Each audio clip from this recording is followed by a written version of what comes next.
Peace Reflections, welcome back. So I have a special treat for you guys and gals today.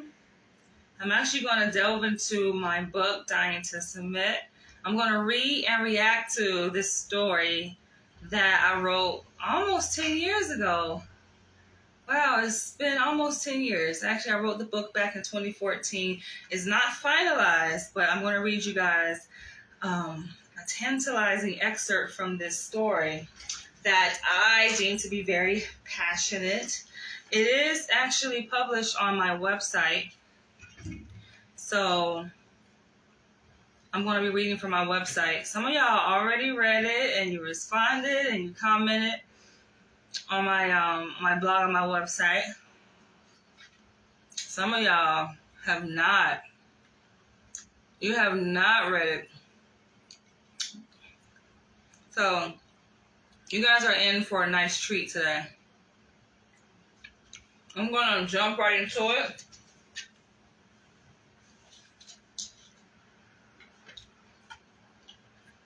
I have a nice little tray here of blackberries and blueberries.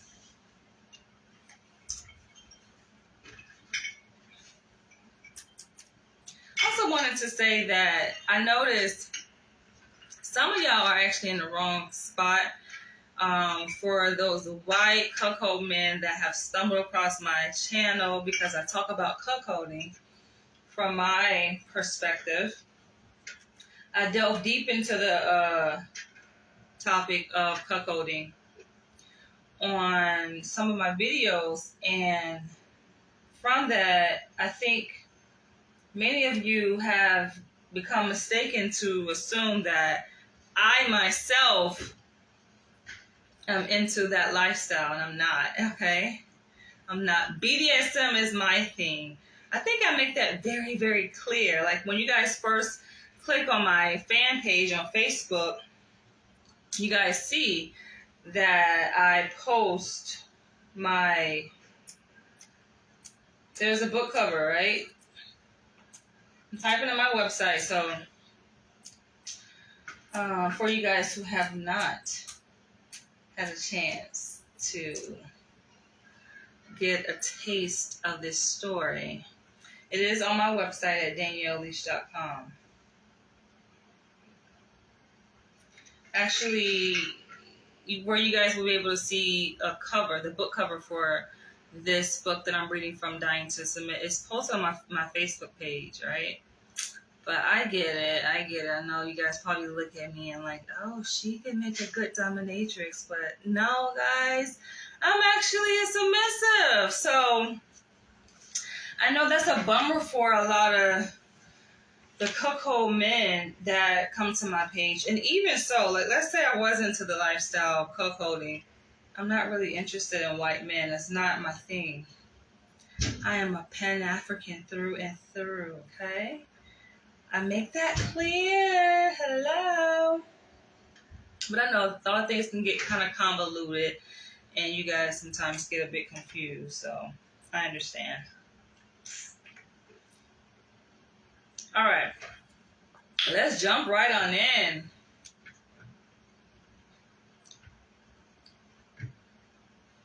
So I'm going to start from the very beginning. And again, this video is for mature audiences only. Not everybody can handle the nature of this story. It is very explicit. It's not filtered, like the language isn't filtered. It's pure, okay? And it is based on autobiographical events that I experienced, mixed with some fictional fantasy. So let's jump right into it. Discovering BDSM. And I wrote this blog entry February 16, 2014. Just when I thought my life couldn't get any crazier, I stumbled across a new and refreshing arena that many wouldn't even dare go near. So I invite you to take this journey with me into the world of BDSM. Come on in. Come on in. What is BDSM? I get asked that question a lot. BDSM stands for a bondage discipline Sadomasochism, which consists of a variety of strange yet very erotic practices between two willing and consensual adults. BDSM is a special type of relationship which translates into a different lifestyle shared between two adults who care and love each other. Clear as day, right? So this is obviously my take on what BDSM is.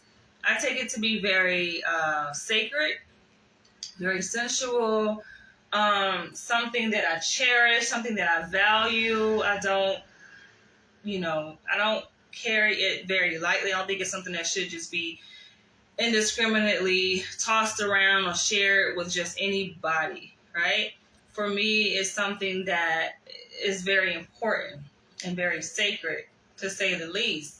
And this is the reason why I emphasize that it is a lifestyle that is shared between two adults who care and love each other. It's not some random hookup type of thing. Not for me. I think in order for me, and anyone for that matter, to fully experience the different levels of BDSM, there are different, I would say, like to say, spiritual levels, different heights that one can go in the context of this exchange. And that takes a degree of intimacy, and intimacy is predicated upon trust, right? It's not something that could just unfold in the blink of an eye spontaneously when you meet some random person on the street. Typically, one person assumes the role of a sub or submissive, while the other person takes on the role of the dom, which is short for dominant. The role of the sub in the relationship is to please and obey her dom, while the role of the dom is to protect, care for, and love his submissive. What differentiates a traditional relationship from a BDSM relationship is that the roles are clearly defined.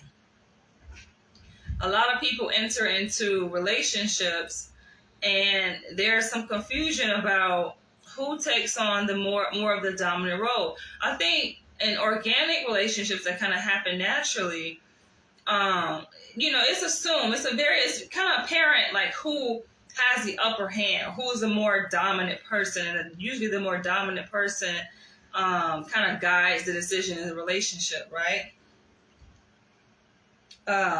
Some relationships are 50-50, some relationships have an equal share of power. No one is more dominant than the other person.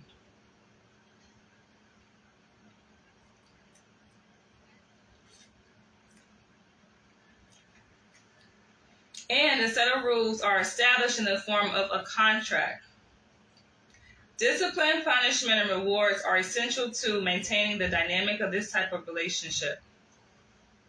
It is the sub's job to keep her dom happy, and the dom's job to mold the sub into the submissive that will fulfill his wants and needs. Funny enough, though, when I look back at this story and how it unfolds, it is so real time. Like, as I was writing this story, the events were unfolding in real time. And it was like, it's an interplay between what's happening between me and the master that I had in Atlanta, who introduced me to this lifestyle, and my response to those events. This story is essentially my reflective thoughts of our experience that we shared. Give me a second, guys. I will return, okay? Give me a second.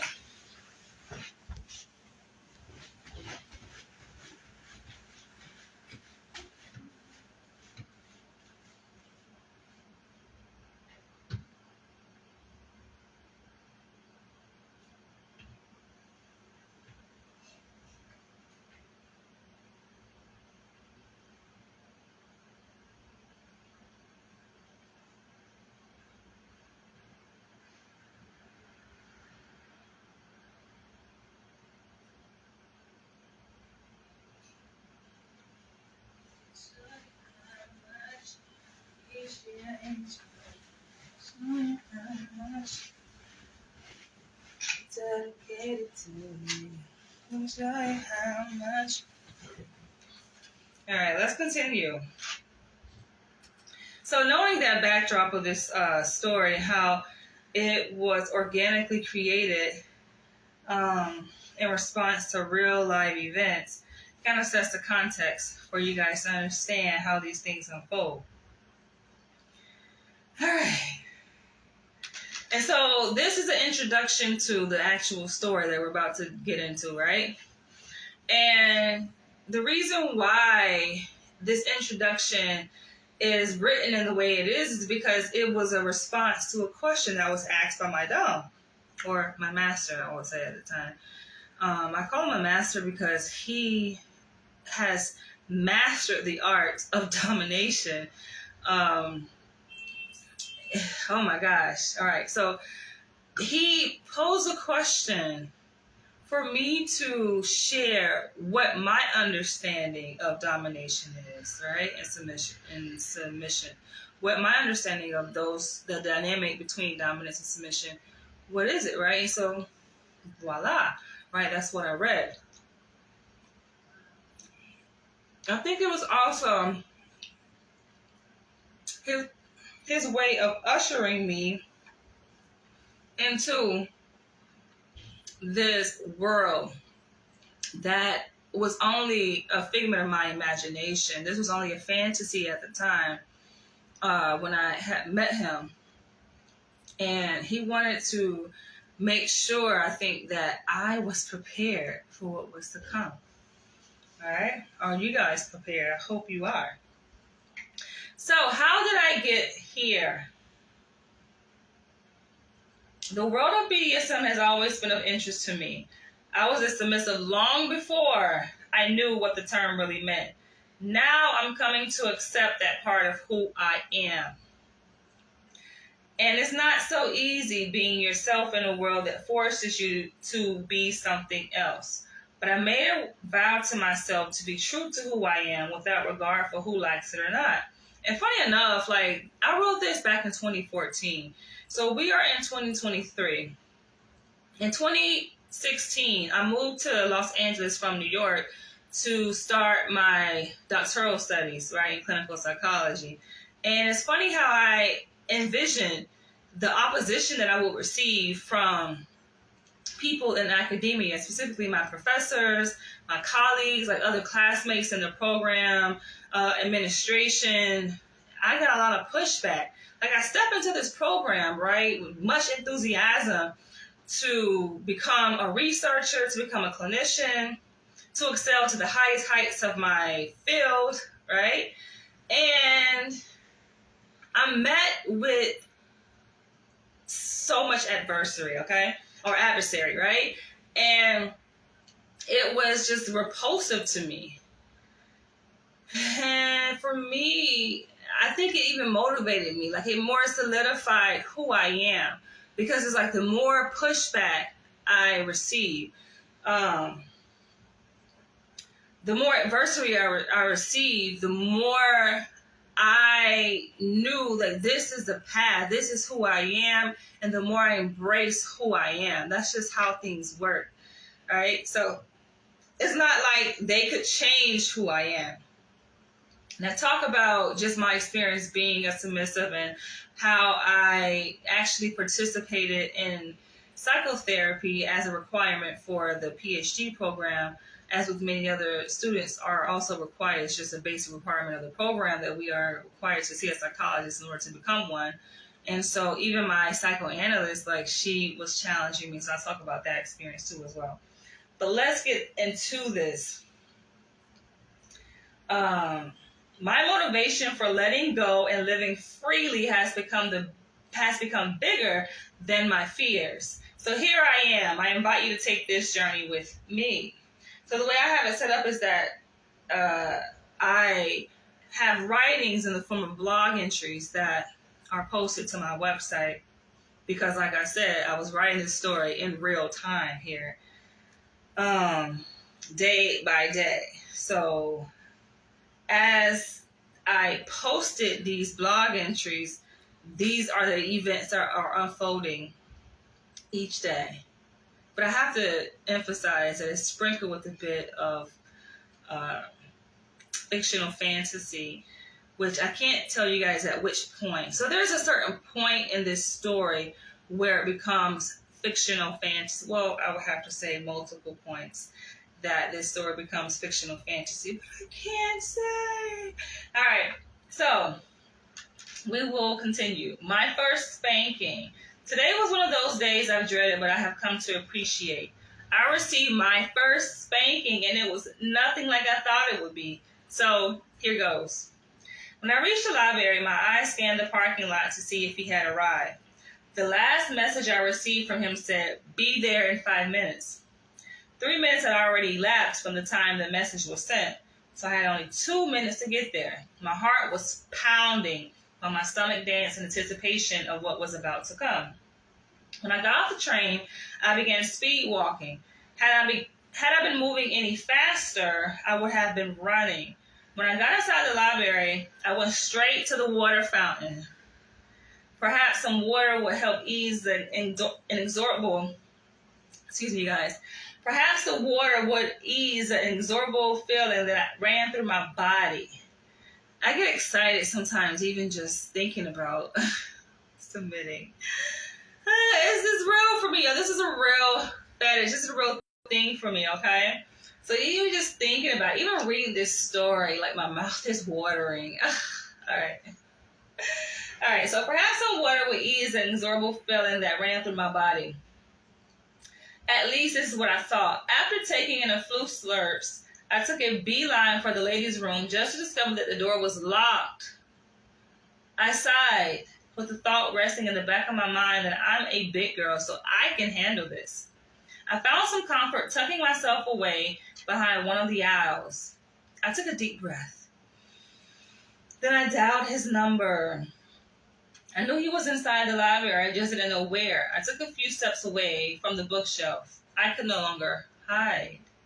It was time to face my fears. The moment our lines connected, I ended the call.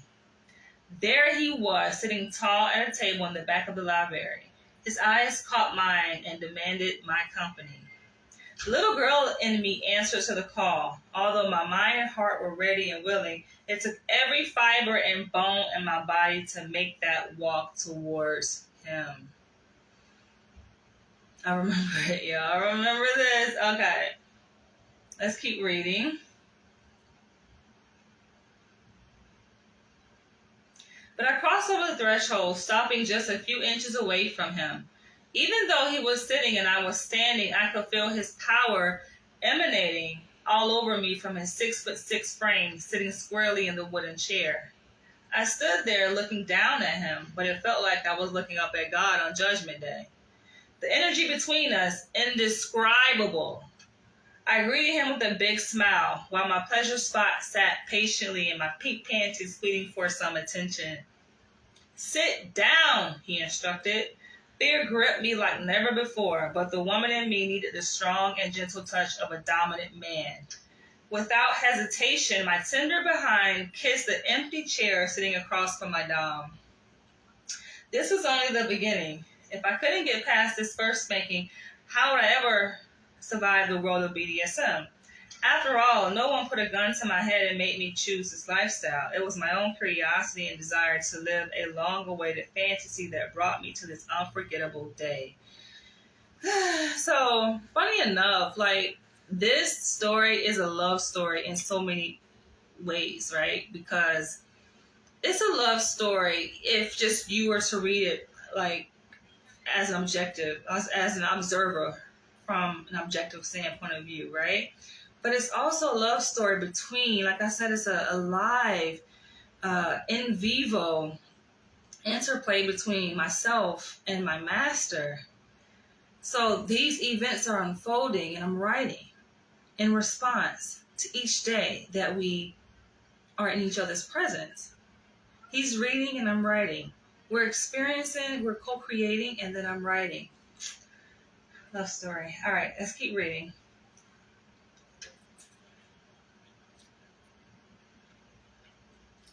My lips were sealed. I didn't have a word to say. The only thing on my mind was the spanking that I was going to get. My dom stared into my eyes. It felt like he snatched my soul. Every inch of my body belonged to him. That's okay. So talk, he whispered. The only words that I could find to muster in my mouth were, "How was your day?"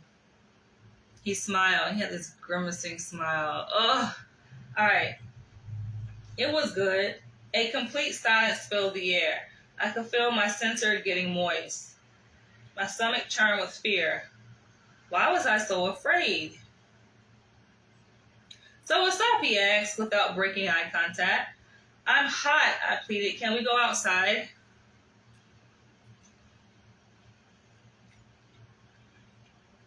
"Let's go." I rose from my chair and headed straight towards the exit door of the library. The cool breeze, and the thing about dominance and submission, it's like a dance.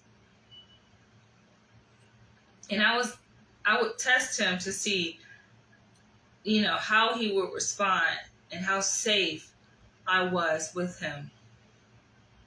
You guys can see. I rose from my chair and headed straight towards the exit door of the library. The cool breeze on the outside felt like heaven. A breath of fresh air was what my body needed. I looked around outside for a bench, but there was none in sight.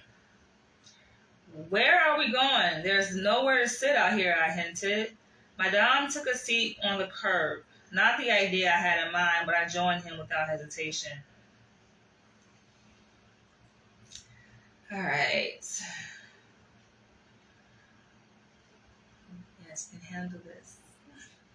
My dom's eyes surveyed my entire body like a vulture looking for prey. The sensation I felt pulled me deeper into submission. Out of all the places we could meet, why did you choose this spot? My dom looked in my direction with his eyebrows raised and demanded an answer. I don't know. I felt it would be a safe place for us to meet. Safety is always at the top of my list. And although I enjoy taking risks, I love my life too much to lose it. My dom took an assessment of our surroundings. The courthouse is right there. There's a police station across the street. You must have been scared. No, I just wanted to be safe, and I know the public library is usually a safe place. He continued interrogating me, rephrasing his questions as if there was a better answer hidden somewhere in the back of my mind. My response didn't change. I just feel this is a safe place. What's wrong with me? What's wrong with meeting at the library? Nothing, he said with a vicious smile. So, what do you have planned for the rest of the day? His questions didn't stop. I wanted to go look for an outfit. I have a casting call tomorrow. Legit. So, when I was living in Atlanta, Georgia for the 3 years I lived there from 2011 to 2014, I actually was a background actor. And I was in several television shows, movies. It was fun. So he says, "Tell me about it." "Well, it's a casting call at Tyler Perry Studios. I have to dress up." "What will you be doing?" he wondered. "I'll be on camera."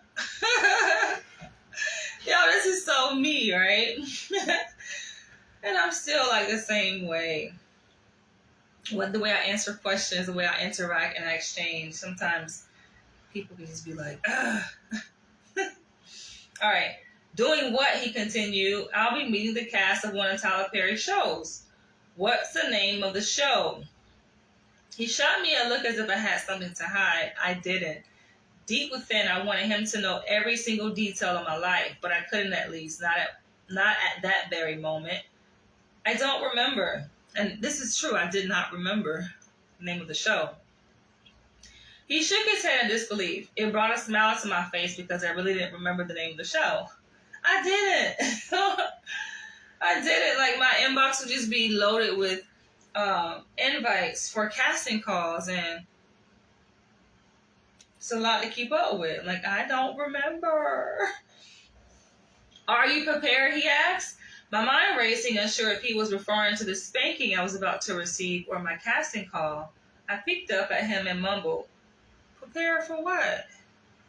"Your casting call tomorrow. Do you know what questions you're going to ask?" "Not yet." I knew this conversation would go on until he had every little detail. The more I held back, the more he wanted to know. Excuse me. And for some reason, the more he asked, the more I wanted him to know. Since I was his, he wanted to not only know my every move, but my every thought and feeling. I felt like the little girl inside. I wanted to cry, but I wanted this. I needed his loving discipline and control. I was going to come up with some questions to ask before tomorrow morning. Are you usually unprepared when you go on casting calls? No, I'm usually prepared. How do you prepare? He asked before I could finish my sentence. I sighed. Why does it even matter? Does he really care that much? I wish I could just scream. It was kind of sometimes overwhelming. I usually know what I'm supposed to do before I go in because they provide details of the shoot via email. Today I just forgot the name of the show I was called to work on and haven't thought of what questions I'm going to ask. I haven't even watched the show. I don't even know much about it. That's all. He gave me a blank stare, then offered to take me to the mall to pick out an outfit.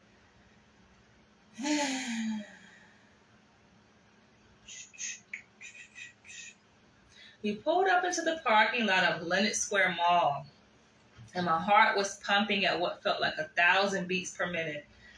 I made it this far into the day without getting my spanking. Did he forget?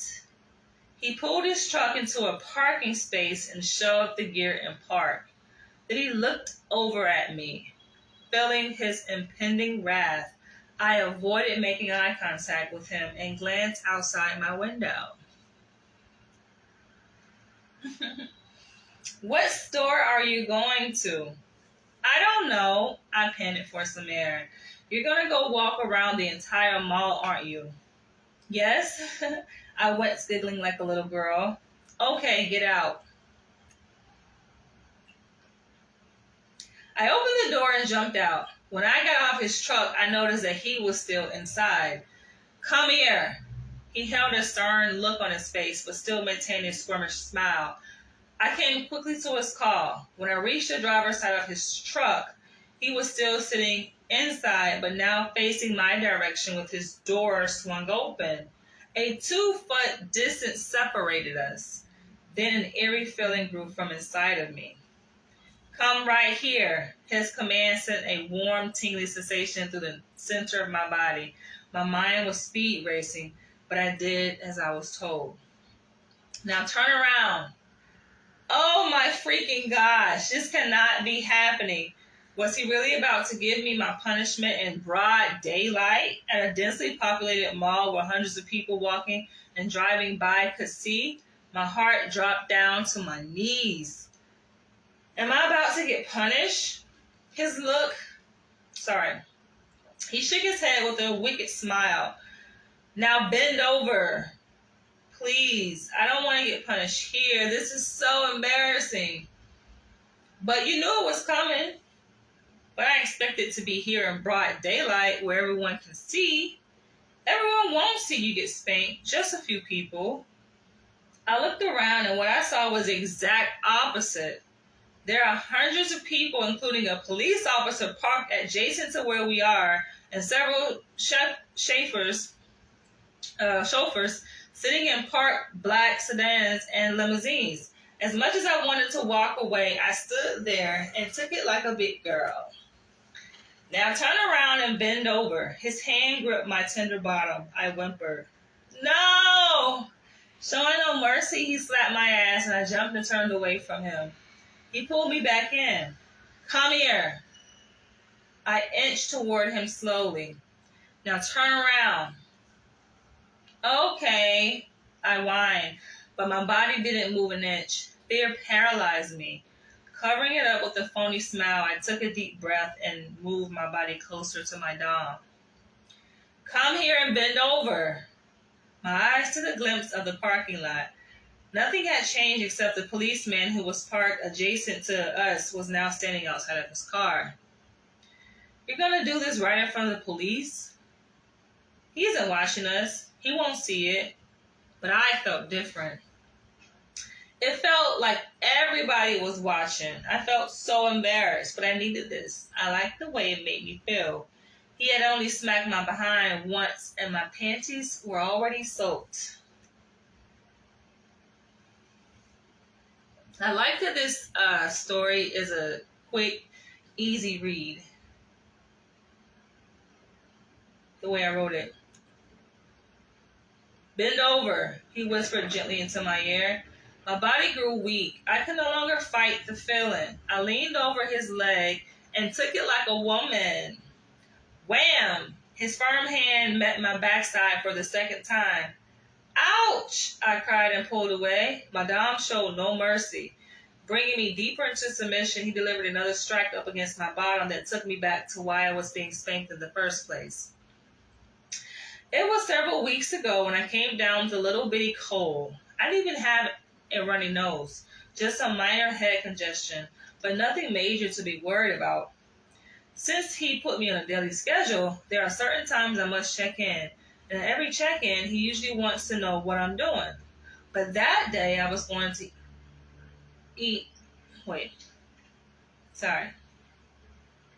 But that day, what I was going to eat seemed more important. You know what you're going to eat? I don't know. It's either between Subway or some wings. So that was like my favorite thing I would order back in Atlanta. I used to love me some wings. Atlanta got some banging ass food, okay? They got some freaking good ass food. He decided for me, you'll be having wings. Yes, sir. When he found out that I was sick, his plans for what I was going to eat changed. In an instant, get soup instead. Okay. Okay, what? Okay, sir. I agreed for the sake of it. But God knows I didn't want to eat no damn soup. I wanted some real food that I could chew and swallow. So instead of going by the store to get some soup, I took it upon myself to get a sandwich from Subway. When I checked in with him later that day, it went down. So, did you get the soup? No. What did you eat? I had Subway. You disobeyed my rules and didn't get the soup like I told you to do. You would get punished. Even through a computer screen, my dom's words sent shivers up my spine. That day came like a thief in the night, and here I was, bent over his leg, outside the parking lot of Lenox Square Mall. My dom's hand greeted my ass for the fourth time. I screamed, my body couldn't move. I should have just eaten the soup.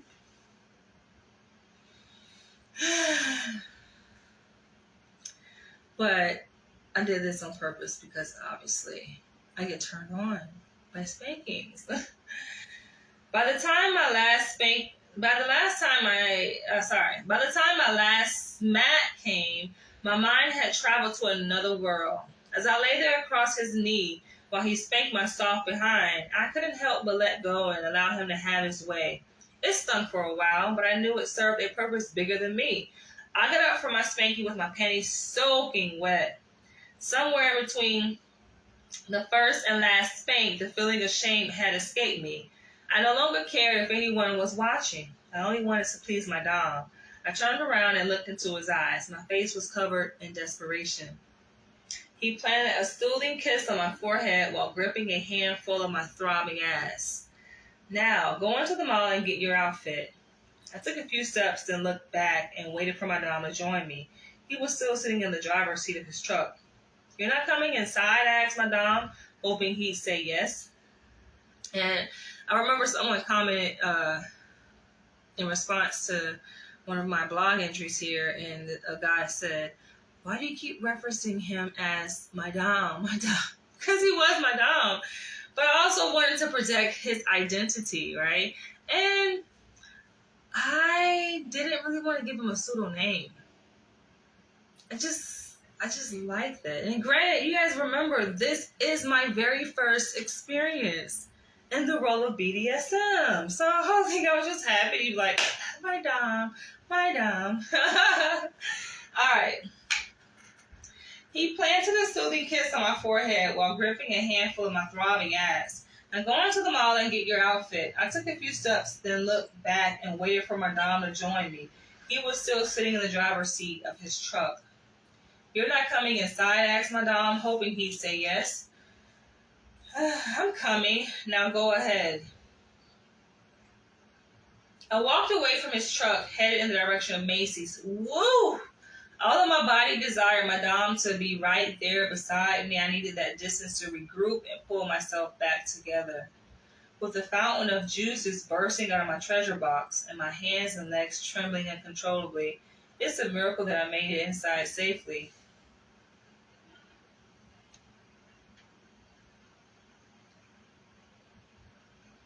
It was something about my first spanking that sent me straight to my favorite store in the mall.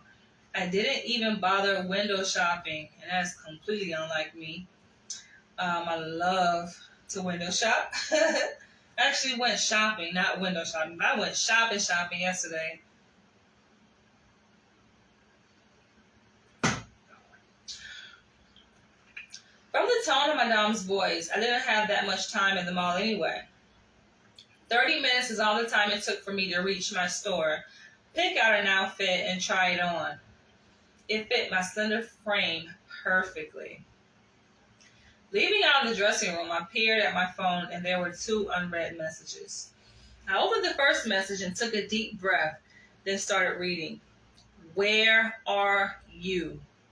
I panicked. He was at the mall looking for me. My fingers danced over the buttons. I didn't need another spanking, especially not inside the mall. Trying to regain my composure, I scrolled to my inbox to open the second message and read it. I'm leaving at 5:30. It's actually 1:05 right now here in New York. My eyes grew big. Looking at the time on my phone, it was 5:20. I wrote back and told him the name of the store I was in. Another message appeared on my phone. Stay there. I wrote back, yes, sir. There were about 4 people already standing in line. I joined them. With 2 cashiers working the counter, I'd be out of there in no time. Oh, I remember this store. I do remember. And he came. And when I came out, he was right there. This is one thing I really liked about him. And I say he's a master because he was very punctual. When he said something, I could rest assured that he meant what he said. He was very exact in everything. Everything he did and said, like, he followed through. And I think in order for a man to make a great dom or a great master, first of all, he has to have certain like traits and qualities about himself, just inherent within himself. He has to be punctual. He has to have a respect of time. And this is the reason why I think when I have been on dates, like in the past couple years, and, you know, a guy is, let's say, 5 minutes late, I'm turned off already. Because I'm just like, how can I submit to something like that when you're not even conscientious of the time? How can you direct me to do something when you're not even on point yourself? Like, you have to be on point. He was so on point. When he say that he's there, he's there. I look up, I come outside the store, and I remember, like, in Atlanta, it was in Atlanta Square Mall. I look up, and I'm just like, boom. He was there. I'm like, this is unbelievable. He was almost like a perfectionist, like, literally. He says, stay there. I wrote back, yes, sir. There were about 4 people already standing in line. I joined them. With 2 cashiers working the counter, I'd be out of there in no time. After leaving the checkout line, I shot straight for the door and waited outside like I was told. Moments later, my dom came walking my direction and stopped about 10 feet away from me. Then he raised his hand, pointed down at his feet, and without saying a word, told me to come here. I met him at his feet wearing a silly smile. His face didn't carry any emotion. And when I wrote this, I knew nothing about 50 Shades of Grey. I knew absolutely nothing about that story. But like after I wrote it, I began to see like advertisements for the movie. And when did it come out? I think, yeah. So when I wrote this, I don't think the movie was out. I never read any of the books, right? And it wasn't until I moved to Los Angeles that I actually saw the actual movie. Wait, no, I take that back. I actually saw the movie like in person at a live premiere. I was invited to a red carpet premiere, and I think it was 50 Shades Darker. But I think I had seen like 50 Shades way after this. I was like, that's after I had moved to New York. I saw 50 Shades. I actually posted a reaction video. I was like, wow, but that was way after I wrote this. So it's just funny. I think like the parallel in the story, but this story clearly is much different than 50 Shades. But when you look at the nuances of the story, the intricacies of the story, there's a lot of parallels, I would say, especially when it comes to the dynamic. And that's one thing about like a true, when we're talking about like true BDSM stories, like people who really live this shit, I don't think that writer really lives it, but I think she has had much exposure to be able to get a feel of the fabric of the DS dynamic. But for me, I was living it. And, you know, this is how it unfolds. It's just like, this is how it happens. This is real life. And I think any other person living this lifestyle for whom this is their experience, you know, they would tell a similar story, right? Because dynamic, what is consistent is the dynamic. You know, like real doms, that's how they behave, yo. They don't really have to say much. They say so much without saying anything. You know, it's like the look in their eyes. You know, it's their body language that communicates and the submissive response to. It's a matter of conditioning. And this is the reason why I think for a man to be an effective master, he has to first master his own self. He has to have self-control.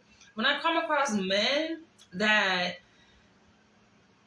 see me, right, they learn that I identify with this lifestyle, you know, they lack control. They lack discipline. They're sexually irresponsible, right? And that's not how a master operates. A master does not need a submissive to sexually please him. Now, he gets turned on, of course, but he is so much in control of himself. He has that shit like down pat. He doesn't need her. Whereas he's like a lot of men, they are so sexually irresponsible and not disciplined that they can easily be manipulated. So then how are you the master when you're being manipulated by a woman for sex? Or sex is being used as a tool of manipulation against you. So then you're being puppeteered around by a woman. That's why I say it's here first. It's psychological, which a lot of people just don't get. It's a level of conditioning, higher level of social and psychological conditioning that takes place before a person can even get to that point. Before we even got to that point, obviously there's a lot of conditioning happening between me and him. A lot of conversation, clearly. A lot of quality time, which a lot of you guys who live in this microwavable era know nothing about. You don't really know your partner. And then you're wondering why there are so many problems that happen, that surface in your relationship, especially in the beginning phases, is because you don't really take the time to know yourself, number one, let alone know her. You just don't. So you're going to be bumping heads. All right, let's continue, okay? So that, to me, that's sexy. That's a whole another level of attraction there. When a man is so attuned to himself, so attuned to me, that he knows my mind, He knows how I'm going to respond before I even respond. Like, it's a genius. It's just like, wow, he studies me so well. But also, I forgot to mention that this master at the time, he also held a master's degree. So he was like in a similar field. He was in the field of mental health. So he studied human behavior himself. It's down to a science. It's an art too, but it's a science. He knew me very well, and I was really impressed. He knew much about, I think, just the woman, like knowing women first and foremost, and that shit is impressive. Just like, okay, all right, let's continue. His face didn't carry any emotion. Did you get what you needed? The sound of his voice vibrated through my ears and landed on my spine. And yeah, of course, there are men, who have come across this story, right? And they think that they know me because they think they got a little cheat sheet. It just don't hit the same. It's the difference between a master who is organic and it comes natural versus someone who's trying to learn, right? And you having to be told. Two different things. The sound of his voice vibrated through my ears and landed on my spine. I glanced at the other shoppers passing by, then the memory of his hand slapping my behind suddenly interrupted my train of thought. I looked up at him and whispered, "Yes, sir." "Okay, good." He led the way and I tiptoed in his footsteps.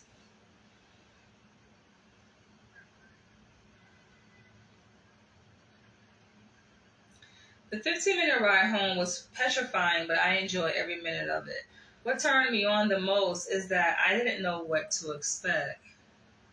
He was very unpredictable. But then I began to learn his patterns too, because clearly, I study behavior. So I began to study him and learning his patterns, but he would have a way of switching things up too.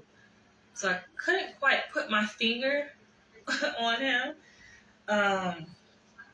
And that to me was very arousing. I was sitting in the passenger seat of his truck like a freshman on her first prom date. My dom maintained control of the wheel while averting his attention toward me. I turned and looked in his direction. My eyes married his. "So tell me, what's on your mind?" he said, breaking the silence between us. Yeah, and he was like very consumed. I don't know if I'm going to finish this entire story. I may come back with a part 2. Because I am doing a reaction, right? This is more than a reading. This is like me reacting to this story here. But I like that he showed a genuine interest in me. See, this is a big difference, right? There are men who are only interested in a woman for what she can do for him. But then there are men who are genuinely interested in the mind of a woman. That's how you know what's on my mind, right? Not what's between my legs. It's like you can get to a woman's mind, you can easily get between the legs, right?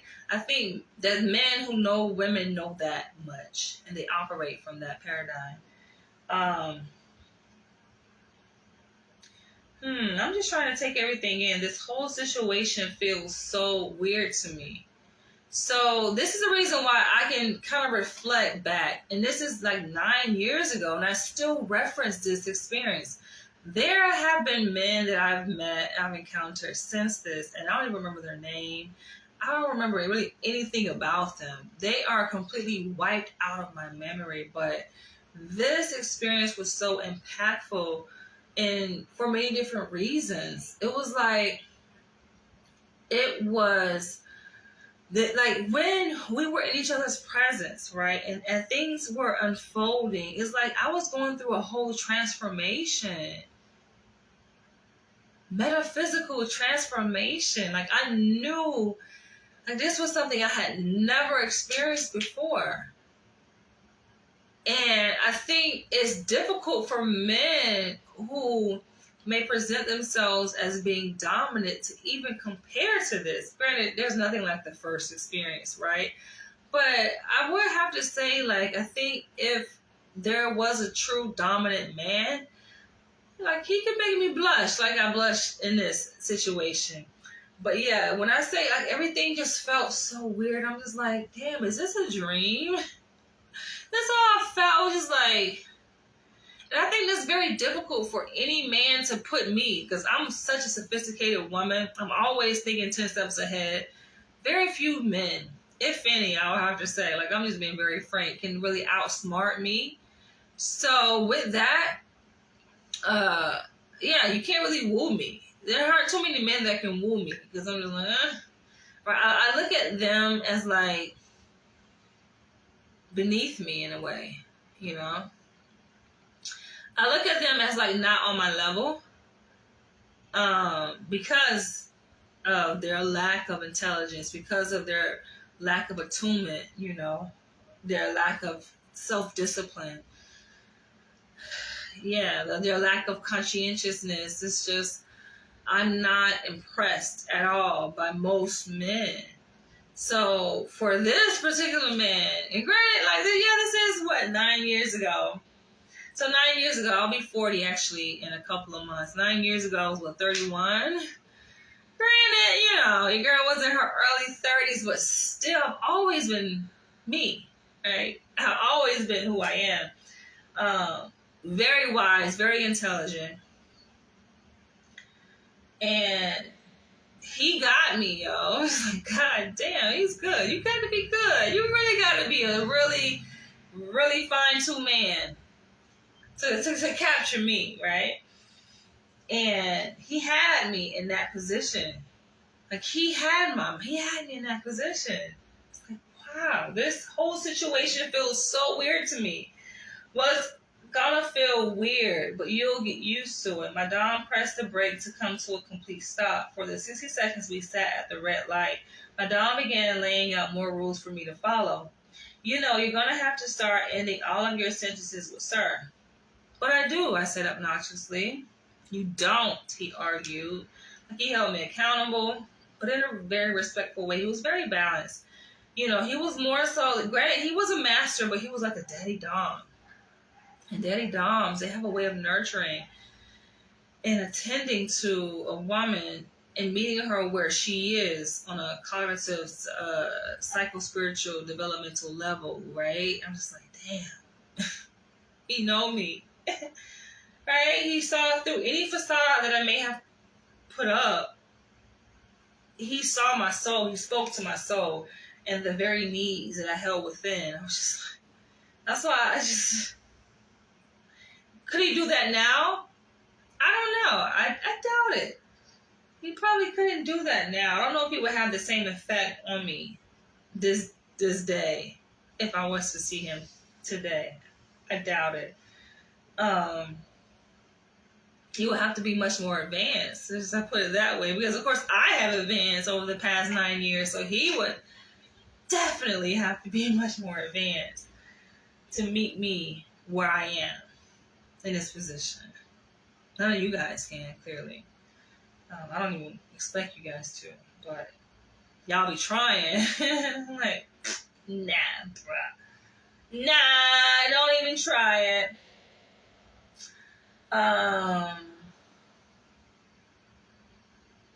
You know you're going to have to start ending all of your sentences with sir. But I do, I said obnoxiously. You don't, he argued. Okay, sir, I complied. It wasn't worth another spanking. Or maybe it was. And you're going to have to get permission from me before you do anything. What do you mean, sir? I asked, sliding my hands between my thighs. Anytime you want to do something that is not listed on your schedule, you must check in with me and get permission first. My heart skipped a beat. I was in complete awe. He spoke with such authority, okay? And certainty. Very sure of himself. And when I tell you to do something, you need to do it. No questions asked. Whoa, my kitty jumped. I sat up in the seat of his truck. The light turned green. I could feel my Dom's eyes piercing through my skin. I peeked up at him. His eyebrows were raised as if he was waiting for an answer. Yes, sir. This felt so weird, but I was anxious to see where my curiosity would take me. Was my mind playing tricks on me? My Dom cleared his throat and gave me a command. Take your pants off.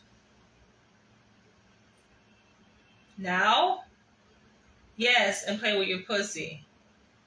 But you're driving, do it. I mean, I just love the excitement, the spontaneity. I didn't see that coming. I had no idea, okay? He would come with that and say that. But if you guys and girls who are watching and listening, really take the time to analyze. Because I've thought about this. I continue to reflect upon this experience.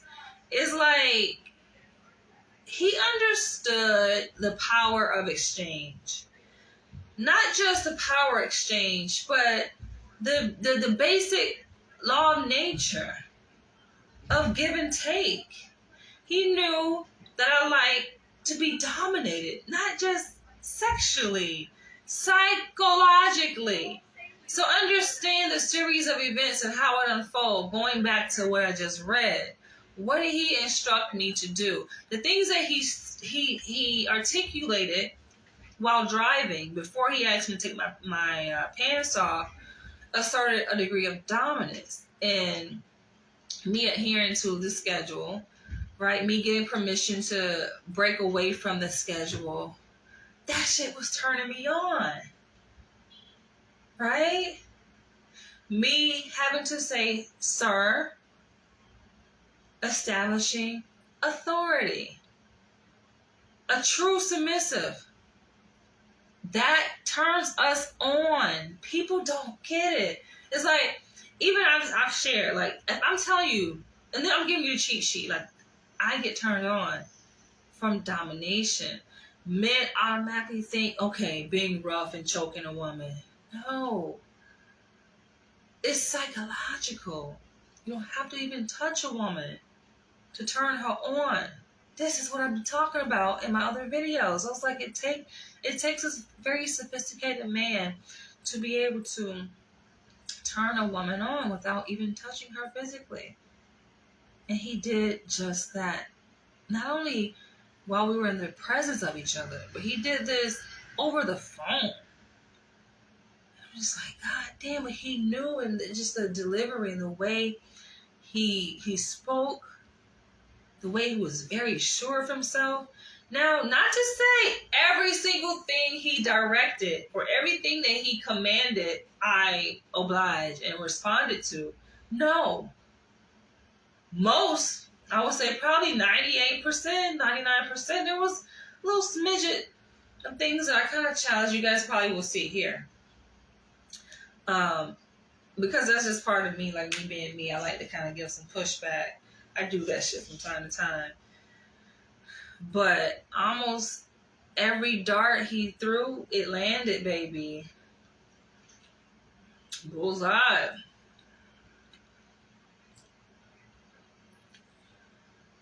Y'all can learn some things. It's important to know a woman, but yet y'all want to ask, oh, what's your favorite color? It's deeper than colors, baby. What's your favorite food? It's deeper than food.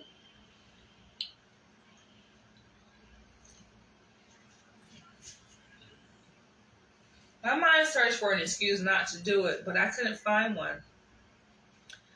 I'm like, damn, I shouldn't do this. I mean, every aspect of my socialization tells me I should not take off my freaking pants while I'm in a car, or truck rather, with a man who's driving. And even still,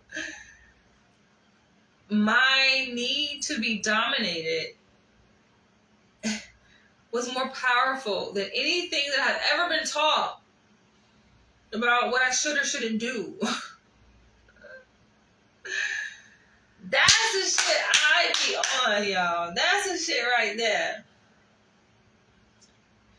As weird as it felt, I was willing to try it. My dom had taken me out of my comfort zone. You hear me? I had one thing on my mind, and that was making him happy. I began to unfasten my belt as he guided me along the way. Now pull your pants down to your knees. I did as I was told. He leaned over and looked between my thighs and noticed I was still wearing my panties. Pull your panties down. Reality began to sink in, and I noticed, wait, pause right here. Do you think that, take away the whole power dynamic, right? And the level of attunement that he had to me, the level of genuineness that he had in getting to know me, getting to know my mind. Take away all of that. Do you think that any random nigga, I have to say, will be able to tell me to do some shit like this and I'm going to do it? Absolutely no. I'll answer for you, okay? Absolutely no. It's funny because I just came across a guy on his dating app and we were having an exchange and he's asking me these asinine questions. Like for me, given my personality type, I am what, an INTJ, I think, an architect, as they call it.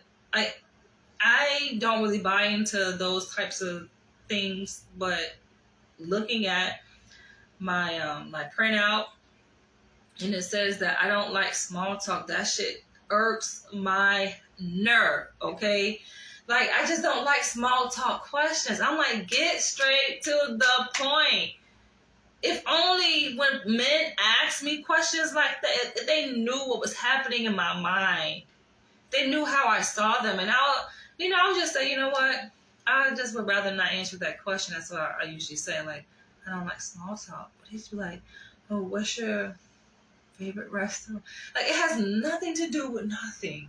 Now, if we were planning a date, then I can see why you would ask, okay, well, what places would you like to go? But this is not even in the context of us planning a date. This is just like on some random shit. No, let's talk about the focus. Why are we here on this app? How long have you been single? Then the guy goes, oh, well, I would rather a woman allow me to lead the conversation, but you're not leading shit. The questions you're asking, even if I was to answer your questions, I know is not going to lead to a conversation, a sustained conversation. You don't even know the right questions to ask me to hold a conversation. That's probably why you're on a dating app, number one. I mean, no shade towards dating apps, right? Because that's the time we live in. But I think for some people, they find solace in dating apps because they are more so introverted men, can I say, and they just don't know how to have conversation. Not all, because I've come across some men and they, obviously we've made it off the app to meet in person, able to just get past all of that surface level shit. Like, come on, if we're like, okay, 13, I can understand you're asking me, what's your favorite color?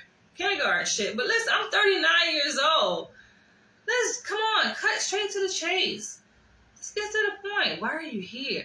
What are you looking for? How long? Ask those kind of questions. How long have you been single?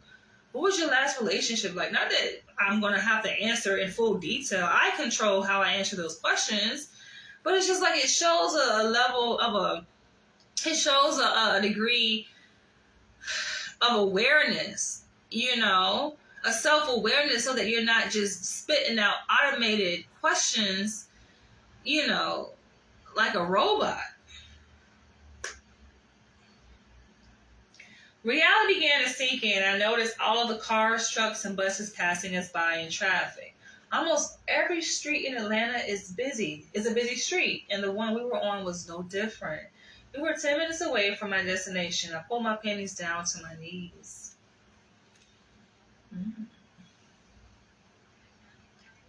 My dom peered in my direction, scanning my entire body with a thirsty look in his eyes. I sat there half naked.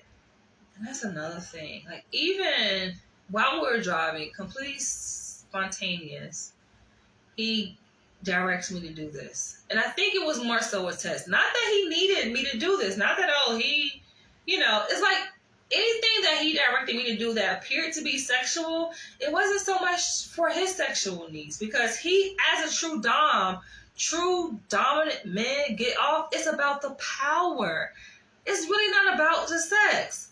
It's anything that they can feel a sense of power. And for true submissives as myself, it's anything for me to give up power. Anything that is related to that dynamic, we get turned on by. Sex, yeah, can be a part of it, but it doesn't really have to be. So when you think about the very context of the scenario of being in a truck, he's driving, I'm in the passenger seat, he's directing me to this road, right? My bottom half of my clothes, and this is right after he's setting the parameters of our relationship and what he expects. Very certain of himself, right? Now, without a question that I'm going to adhere and agree and comply with his requests and his demands. How bold of he. So for me, it wasn't so much, oh, he's asking me to do something that goes against societal expectations or what I was trained to do as a girl growing up.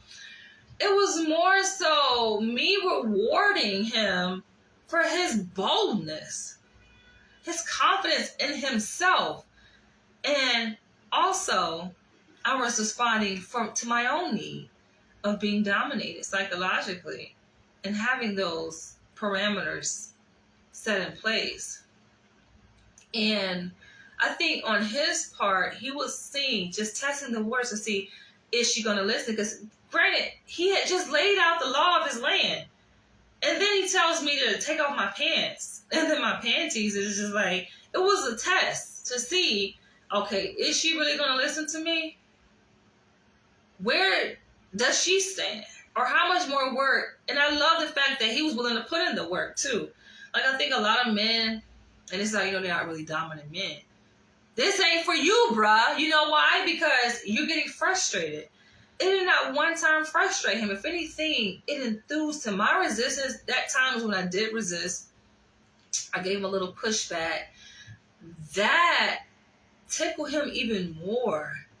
He was like, okay, because he just knew. Like, he knew that he was going to take that front. He knew. It was just a matter of when I was going to give up that level of power, that aspect of power. Not if, but when. He loved it. It was like a game. It was a dance for him. He loved it. He loved it just as much as I loved it. That's what made it the perfect match. Now, men who are putting on a facade as if they're dominant, they give up very easily. And I've seen this. And I'm just like, you're weak. You're weak. You're not thrilled by power or the power exchange. Men who pose as dominant, but really they are beta male and not alpha male, they give in very easily because for them, it's not even about them gaining a sense of power. They can care less about that, and this is how I gauge to see how dominant or alpha a man is. They don't hold that power. They just don't. But anyway, let's keep going. My dom peered in my direction, scanning my entire body with a thirsty look in his eyes. I sat there half naked. Apprehension permeated my entire being. I grabbed a hold of my panties and began to slide them back up my legs, but my dom stopped me in the process. Here, take my jacket and put this over your legs. Talking about attunement, right?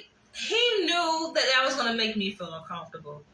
So it's more about him getting a reaction out of me, pushing me a step further beyond my comfort zone, and seeing the reaction in my eyes and my body language, but at the same time making me feel comfortable and supporting me along the way. See, there's a parallel process happening here. Of course, he's taking power from me, but at the same time, he's also making me feel comfortable. That's the daddy dom aspect of it, that nurturing aspect of it. That shit goes over a lot of y'all heads, though. And I'll be dropping the jewels here. I think a lot of y'all also have been socialized, are being conditioned to become more emasculated, more feminized. So this role, stepping into this role, is something very foreign to a lot of y'all. You know, a lot of y'all, this process of emasculation and feminization is happening on a conscious level. You guys see it, but then a lot of y'all don't see it. Then wonder why there is this tension, this conflict between women, such as myself.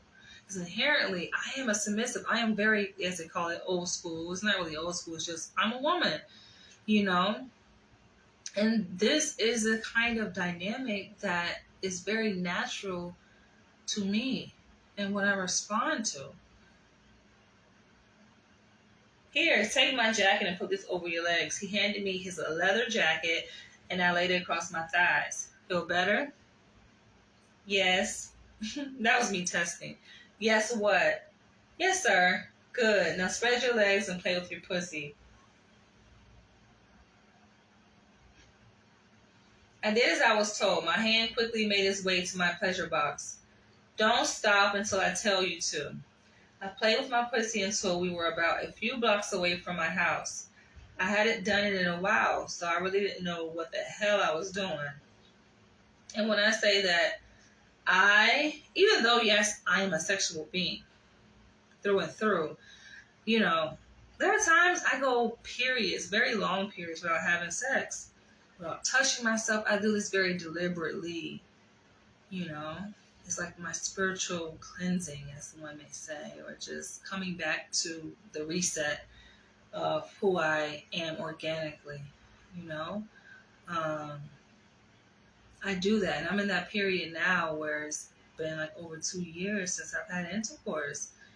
And it's really about when that time comes, that right time comes with the right person, it just intensifies things even more, it becomes more magical, you know? So that's what I'm building up for. And I feel like it's a reward to that man who is the right person and who has rightfully stepped into his role or stands in this role as a dominant, real man, essentially. All right. I think I may pause it here, but I will come back and I will do like a part 2, maybe a part 3. This story really is not that long, but because I'm giving like commentary on it, you know, it thickens it up a little bit, right? So we probably, how long, let's see, this video, how long have we been going for? See, it's already over an hour. I don't want to make it super, super long, so I'll finish reading this blog entry here, and then we're going to press pause, and I'll probably come back sometime this week to do a follow-up.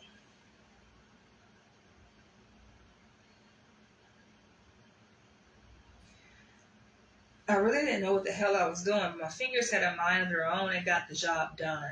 After a while, my hands were tired. Why did you stop? I'm getting tired. You want me to help you? Before I could say yes, my dom leaned over and took his right hand and slid it between my thighs.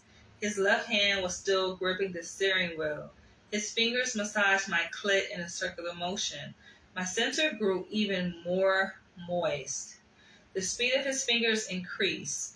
I began to squirm and let out a soft moan. My legs snapped back together. The sensation was overwhelming. Spread 'em.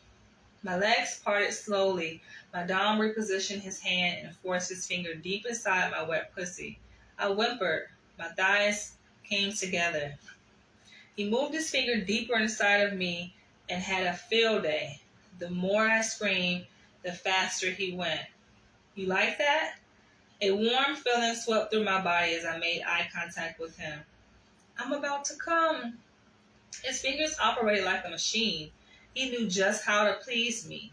My legs were spread eagle as I was enjoying every moment, so I let him continue to have his way. Is this what you wanted? He whispered, gently rubbing his fingers in a rhythmic fashion over my throbbing wet cannon. I continued to moan. Is this what you wanted? He whispered, again thrusting his finger in and out of my pussy. Yes, I cried. Yes, what? Yes, sir. He snatched his finger out of my pussy before I could get a chance to explode.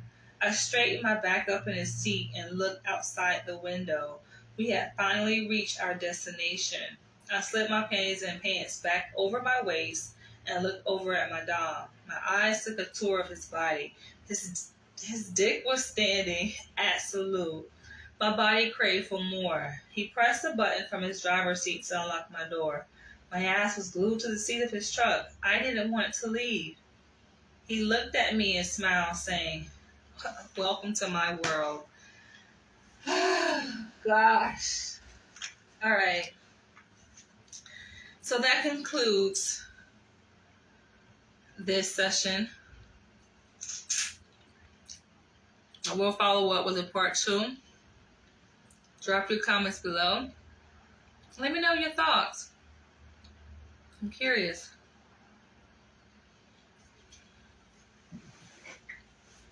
Catch you all in the next one.